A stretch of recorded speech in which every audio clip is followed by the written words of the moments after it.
The reason you can't focus has nothing to do with laziness. It's actually a sign that your brain is working exactly as it should. The problem is that it's operating in an environment it was never designed for. Right now, many people find themselves unable to sit still with a single task, not because something is broken in them, but because their attention system has been trained, almost unintentionally, to expect constant stimulation. So when real work demands sustained attention, it feels unusually heavy by comparison. You can probably recognize the pattern. You sit down with something important to do, feeling briefly ready, and then your attention starts slipping almost immediately. A quick check of your phone turns into a longer scroll, a few videos, a few posts, and suddenly a significant amount of time is gone. When you return, the task feels even harder than before. You try to reset by organizing things, switching tools, or looking for a better system, but the cycle repeats. What makes this worse is the feeling that other people seem to manage it effortlessly. But the reality is that this struggle is extremely common in a world where attention is constantly pulled in different directions. A key misunderstanding is the way motivation is usually described. It's often treated as something you wait for, a feeling that appears before action. But motivation is less like a mood and more like a prediction system in the brain. It estimates whether an action is worth doing based on expected reward. And one of the main chemicals involved in that system is dopamine. Contrary to popular belief, dopamine is not about pleasure itself, it's about anticipation. It spikes not when you receive a reward, but when your brain expects one might arrive.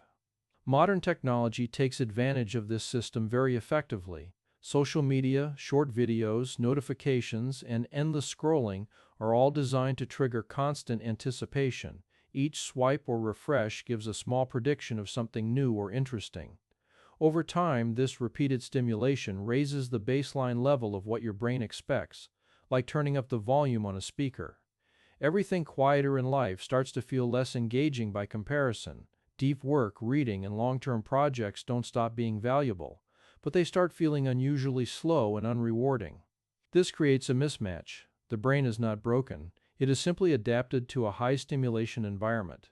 The issue is that meaningful tasks operate on a slower reward system, while your attention has been trained on rapid feedback loops. As a result, ordinary focus feels uncomfortable, not because it lacks value, but because it doesn't match the speed your brain has grown used to. The encouraging part is that this system is adaptable. The sensitivity of the brain can shift again. If this resonated, like the video and subscribe for more weekly deep dives into how your brain works. Instead of trying to force motivation, the more effective approach is to adjust the environment that shapes it. When unnecessary stimulation is reduced, something interesting happens. Slower tasks begin to feel more engaging again. Work becomes less about resistance and more about immersion. This isn't about eliminating all forms of entertainment or isolating yourself from technology. It's about recalibrating how often and how intensely your brain is stimulated, so that meaningful effort can register properly again. A practical way to begin is by first observing your current habits without changing anything. Notice how often you reach for distractions, how frequently you switch tasks, and how many times you interrupt your focus without thinking. Most people are surprised when they actually track it closely. This step is important because it makes invisible patterns visible, and without that clarity, change tends to stay abstract. From there, reducing constant stimulation in small, controlled ways helps restore balance. Even short periods of uninterrupted focus each day can begin to rebuild attention capacity. At first, this often feels uncomfortable because the brain resists the absence of constant input, but that discomfort is part of the adjustment process. Over time, the mind begins to settle into deeper states of focus more naturally. When focused work is protected from interruption, something important emerges: the ability to enter flow states. These are periods where attention becomes stable, effort feels more natural, and time seems to pass differently. They are not forced. They appear when conditions are right, and they tend to produce a deeper sense of satisfaction than fragmented, constantly interrupted effort ever can. Another important factor is how reward is structured. The brain learns through association. If focused effort is always followed by exhaustion and distraction, it will avoid it. But if meaningful work is followed by genuine rest or enjoyment, the association changes. Over time, effort itself becomes more acceptable because the brain starts to expect a balanced outcome. Even small rituals after focused work can reinforce this pattern and help anchor it.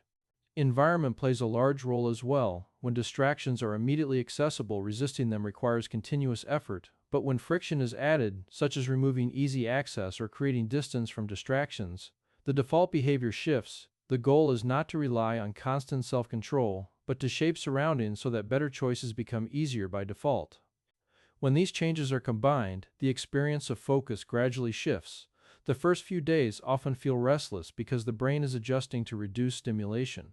After that, attention starts to stabilize and periods of deeper engagement become more common. Eventually, work that once felt heavy begins to feel more natural, not because it became easier, but because the mind has regained its ability to stay with it. Over time, something more subtle happens as well. Identity begins to shift. Instead of seeing focus as something you force yourself into, it becomes part of how you operate. Work stops being a constant negotiation and becomes more automatic.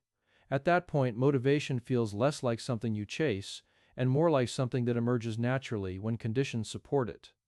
The important thing to understand is that this is not a quick fix or a temporary reset. It is a gradual adjustment of how attention and reward interact. Small, consistent changes matter far more than extreme short-term efforts. Trying to overhaul everything at once often leads to burnout and return to old patterns. But steady, manageable shifts tend to build into lasting change. In the end, the difficulty with focus is not a personal flaw. It is largely a mismatch between a modern stimulation-heavy environment and a brain that still operates on older reward systems. When that environment is adjusted, the capacity for sustained attention does not need to be created. It returns. If you want more videos like this, subscribe and check out my Dopamine Detox guide next.